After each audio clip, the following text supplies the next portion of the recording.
Jose Luis Korta benetan pozik ikusi dugu. Arraunlarien lana goraipatu egin du, baina batez ere gizon honen lana, Txiki Larrañagaren lana, ziaboga horretan. Ikus dezakegu, Orio aurretik zegoela, San Pedro atzetik, eta hortik aurrera oriotarrek diferentzia haunditu egin dute.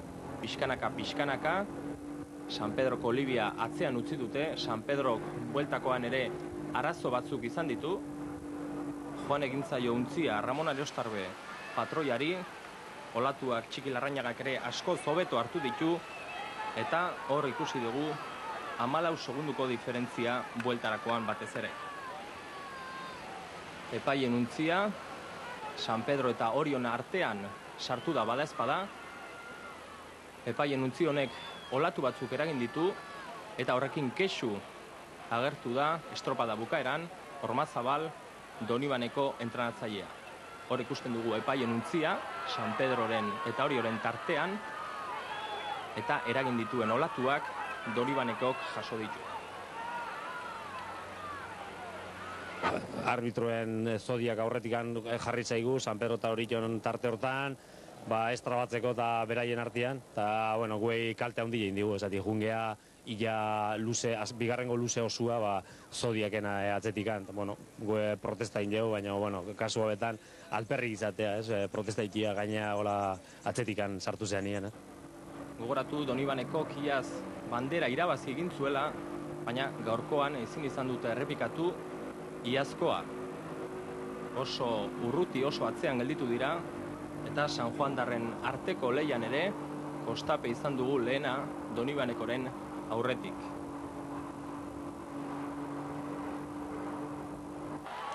Baina Kontxako bandera, Donostiako bandera, hemen zegoen jokoan.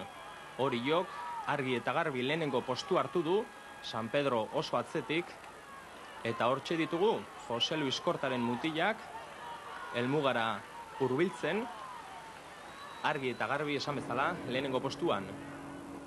Txiki Larrañaga patroilanetan gaurko protagonista haundienetariko bat. Benetan estropada bikaina burutu du, arraunlari, Orioko arraunlari guztiek bezala. Helmugarako bidean, bazekiten lehenengo postua eskuan zutela, eta diferentzia aldea haunditu nahian. Azken txampan, Orioko kanpa. Atzetik, San Pedroko Olivia.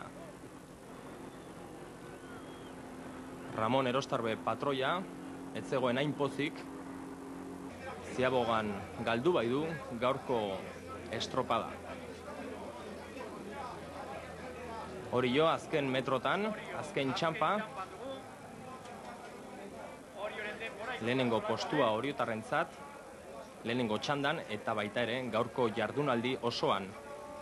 Hortxe dugu Txiki Larrañaga eta Orioko arraunlariak, lehenengo postuan 19 minutu eta 34 segundu, denbora ona, gogoratu errekorra 19 minutu eta 23 segundutan dagoela, eta bigarren postua San Pedro 14 segundura.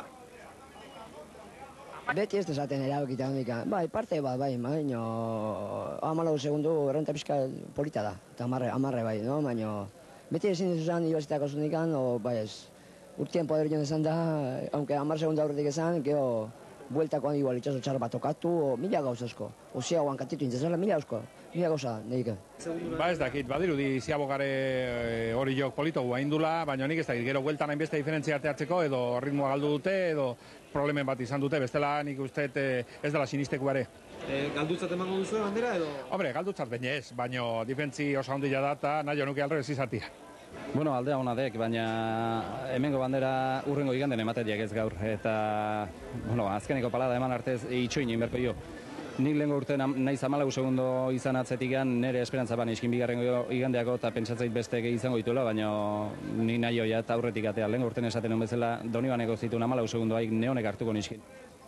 Hirugarren postuan, Kostape sartu da, San Juandarren denbora, 20 minutu eta 8 segundu, eta atzerago, eta laugarren postuan, Donibaneko arraunlariak 20 minutu eta 29 segunduko denboraz. Horraxe gelditu da, lehenengo txanda hau. Lehenengo postuan, Orio 19 minutu eta 34 segundu. Bigarren San Pedro 19 minutu eta 58 segundu, hirugarren Kostape 20 minutu eta 8 segundu eta laugarren Donibaneko 20 minutu eta 29